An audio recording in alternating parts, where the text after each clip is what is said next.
ได้ดูนะตัวนะได้ดู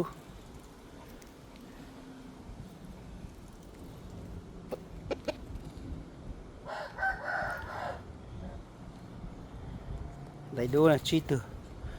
chấm nhiều trong nó thì giờ nó chấm nhiều sân đầu nữa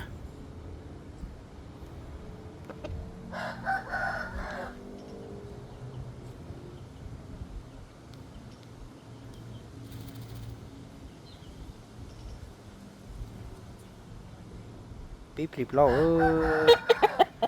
pi ta pi một lọ nè pi một lọ ta chỉ là thế để đủ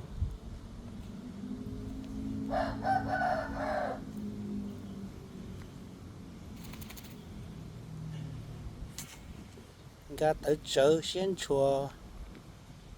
mi sơn nó trộp họ ó sơn